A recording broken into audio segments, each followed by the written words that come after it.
मटर जी चलो हम जाएगा। Good night. तुमको घर नहीं जाने का? हम केदार में घर जाएगा। क्यों? हम तो जीवन में एक तो है अकेला, हमारा कोई नहीं है। तो शादी काय को नहीं करता? शादी किससे करेगा? लड़की से करो। उम्र माफिक लड़के हमके मिल सकते हैं। हाँ है ना, वो अभी ढूंढ के लाता है। किधर? हम 1 मिनट में ढूंढ के लाता है। आता है ना? जरूरत नहीं लाता है ना? हम ढूंढ लिया है, हमें ढूंढ लिया है, हमें ढूंढाई लियो हमार सोनार बंगाल, हमें ढूंढाई लियो। मैडम जब से हम तुमको देखा है हमारा दिल का अंदर खड्डा हो गया है। खड्डा? हाँ, उसमें सीमेंट भर के उसको प्लास्टर करके अच्छा कर दो। फालतू करे जी। हेलो पुलिस स्टेशन, हम एक फालतू होटल से मसला नहीं बोल रहा है। 1.5 फुट 3 फुट 6 फुट। जल्दी बात करना भाई, अर्जेंट है। चुप बैठो नहीं, चुप करो साला। मुझे जल्दी बात करनी जरा प्लीज। एक अरे भाई पुलिस स्टेशन पे सबका माल लूट गया, मैं बात कर रहा हूँ ना। साला गुंडा हम तुमको लूटे होता हम बजाए साला बात करता है, फोन पर तो उछाल करता है। अरे भाई साहब, एक जमाना हुआ करता था कि पुलिस क्लाइमेक्स में पहुंच जाती थी, आजकल तो दिए एंड पर भी नहीं पहुंचती। अगर इन लोगों का माल लूट गया है और आप चाहते हैं इनका माल वापस मिल जाए तो आप इन लोगों को पुलिस चौकी लेकर जाइए और मुझे फोन करने दीजिए प्लीज। अरे बड़ी पुलिस स्टेशन पे कैसे लेके जाएगा? हमारा कोई जान पहचान नहीं, तुम्हारा जान पहचान है तो ले जाओ। जान पहचान तो है मगर अच्छा ठीक है, आप लोग बताइए। हेलो चला इधर मेरा रिपोर्ट लिखाओ, इधर आ जाओ। साला बात करता है। सरकार सोनम बिटिया आ गई, देखिए ना सरकार। सोनम बिटिया। हाय डैडी। बेटी तो फिर आपको सरप्राइज कैसे दे दी? अरे चाचा, डैडी का खाली रखा, कितने पतले हो गए? मैं दुबला। बेटी इन्हें मुजरिमों को पकड़ने से फुर्सत में तब तो मैं ख्याल रखूं। अरे खैर छोड़ो हुसैन मियां, पहले हमें अपनी बेटी को पुलिस की वर्दी में देख लेने दो। माशाअल्लाह, अच्छे सपना। ये सच है पापा? बेटी मुझे तुम पर बहुत नाज है, तुमने मेरे सपने साकार कर दिए। पर एक बात का ध्यान रखना, पुलिस का फर्ज सिर्फ मुजरिमों को गिरफ्तार करना ही नहीं, बल्कि बेगुनाहों को मुजरिमों की साजिश से बचाना भी है। अपनी वर्दी और अपने फर्ज से कभी दगा मत करना। पापा आपकी इज्जत मेरी शान है और इस वर्दी का सम्मान करना मेरा धर्म। मुझे यकीन है बेटे। देखो संजय, मैं पुलिस इंस्पेक्टर बनकर आ गई, मुझे मुबारकबाद नहीं दोगे? मुबारकबाद तब दी जाती है सोनम जब देने वाले को इस वर्दी की अहमियत का एहसास हो। तुम कहाँ खो गए हो संजय? फर्ज और सबूत के चक्कर में अपने आप को तलाश कर रहा हूँ। एक वक्त ऐसा था जब तुम बड़े फख्र से इस वर्दी को अपने सीने पर लगाए हुए घूमते थे, मगर अब तुमने ऐसा क्यों किया संजय? इस बात का एहसास तुम्हें तब होगा जब तुम्हें पता चलेगा कि इस वर्दी की गिरफ्त में कितनी छूट है। सिर्फ एक फोन आने से गुनहगारों की हथकड़ी अदालत के हुक्म के बगैर खुल जाती है। लेकिन तुम बड़ी आसानी से इस वर्दी के सहारे गुनहगारों को बेनकाब कर सकते थे Sanjay.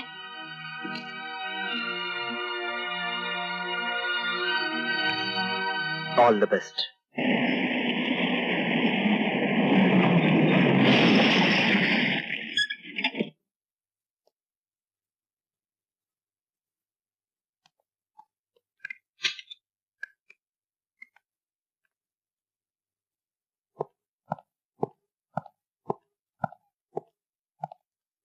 Good morning good morning.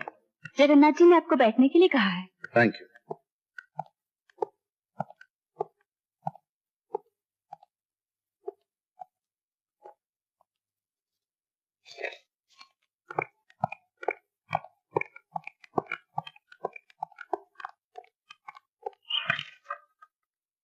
आप चाय पियेंगे या जाम?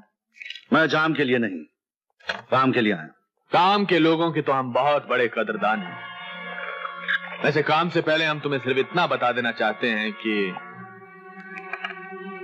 जगन्नाथ न पाप करता है न पुण्य करता है, वो सिर्फ वही करता है जो उसे करना होता है। अब जगन्नाथ सिर्फ वही नहीं करेगा जो उसे करना होता है, क्योंकि जगन्नाथ की असलियत मैं पहचान चुका हूं। पहचान चुके हो तो दोस्त बनो। तुम अपने दोस्त नहीं तो मेरे दोस्त क्या बनोगे? दुश्मन बन के भी कुछ खास हासिल कर नहीं सकोगे। दुश्मन तो तुम हो, इस समाज के और इंसानियत के। समाज और इंसानियत से खास रिश्ता है क्या? उसी रिश्ते के नाते मैं तुमसे कहने आया हूं कि सही रास्ते पे चलो जगन्नाथ, वरना तुम तुम्हारे गुनाहों के जाल में खुद फंस जाओगे और तुम बेगुनाह होकर भी बच नहीं सकोगे। शायद तुम जानते ही नहीं कि तुम्हारे साथ होगा क्या। क्या होगा मेरे साथ? मेरे घर पर हमला या ज्यादा से ज्यादा मेरा कत्ल? इससे और ज्यादा क्या करोगे तुम? अगर मैं चाहूं तो शाम से पहले तुम्हें कुचल के रख सकता हूं, लेकिन मैं नहीं चाहता कि एक बाप का साया बेकसूर बच्चों के सर से ऊपर उठ जाए। मैं नहीं चाहता कि एक खूबसूरत बीवी को उसके पति की गलतियों की सजा मिले। मेरी बात समझ गए ना? हमारे तुम्हारे रास्ते बहुत अलग अलग हैं डीएसपी अमर। मेरा रास्ता छोड़ दो। अगर नहीं छोड़ सकते तो मुझसे हाथ मिलाओ, मैं तुम्हें सोने चांदी से तोड़ लूंगा। दुनिया तुम्हें रईस कहेगी और तुम्हारे जाने के बाद तुम्हारी औलाद को रईस ज्यादा। क्या तुम मेरी बोली लगा रहे हो? इस दुनिया में हर इंसान की बोली होती है, कम या ज्यादा। तुम्हारी गुलामी से बेहतर मैं कानून की हिफाजत करते मरना पसंद करूंगा। और एक बात याद रखना,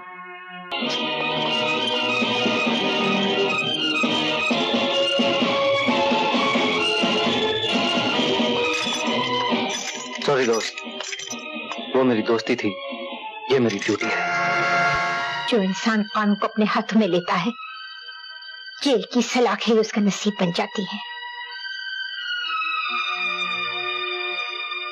वाह,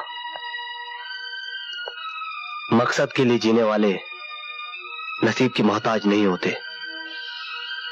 जगन्नाथ को खत्म करना मेरी जिंदगी का पहला और आखिरी मकसद था, जो मैं पूरा कर चुका हूं। जानती हूँ, और तू भी ये जान ले, अपनी माँ से कभी उम्मीद मत रखना वो तुझे बचाने या तेरा साथ देने आएगी। हमारे रास्ते अलग हो चुके हैं। माँ,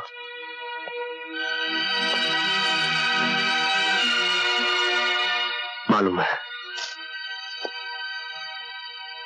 मैं अपने कर्म की लड़ाई लड़ चुका हूं। अब तू अपने धर्म की जंग लड़।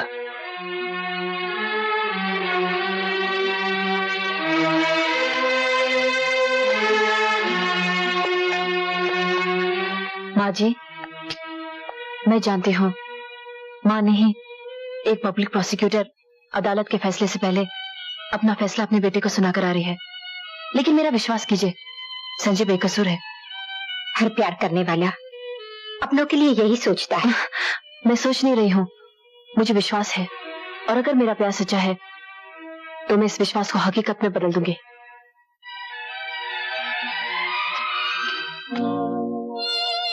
संजय, तुम एक गुनहगार से मिलने आई हो? मैं गुनहगार से नहीं, अपने प्यार से मिलने आई हूँ। मेरे कर्म तुम्हारे कानून की निगाह में गुनाह है सोनम। मुझसे जितना दूर रहोगी उतनी सुखी रहोगी। प्यार का रिश्ता आत्मा से होता है। अव्वल तो मैं मानती नहीं कि तुम गुनहगार हो, लेकिन अगर कानून की नजरों ने तुम्हें गुनहगार साबित कर दिया और तुम्हें सजा हो गई, तो मैं अपने प्यार की सौगंध खाके कहती हूँ, तुम्हारी यादों से अपनी मांग सजाऊंगी और जन्म जन्म तक तुम्हारी राह देखूंगी, जब तक तुम मुझे अपनी सुहागन बनाकर घर की चौखट के अंदर नहीं लेकर जाते।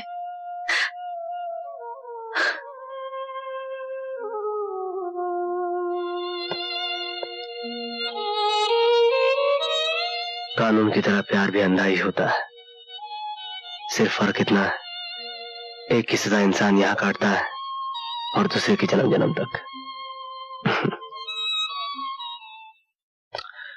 मुन्ना ठाकुर, तुम पकड़े जाओगे, जेल जाओगे और संजय का खात्मा करोगे। इतना बड़ा काम सेठ? जितना बड़ा काम उतना बड़ा इनाम मुन्ना ठाकुर। समझ गया सेठ। हमारा नाम मुन्ना ठाकुर। आम आदमी की गर्दन को एक ही झटके में चिड़िया की मुंडी की तरह मार देते हैं और उसके प्राण फुर्र से उठ जाते हैं। समझा का? और आज वो चिड़िया तू है, तू का? मुन्ना ठाकुर, तुम दुनिया वालों के लिए ठाकुर होगे, मगर मेरे लिए सिर्फ मुन्ना हो।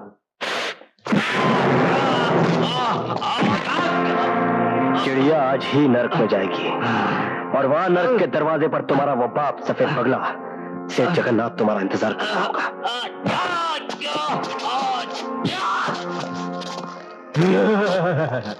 जगन्नाथ नर्क में नहीं, यही तोहरी लाश देखने के लिए जिंदा है का। और आज ही मुन्ना ठाकुर तोहार वास्ते यमराज बन के आए।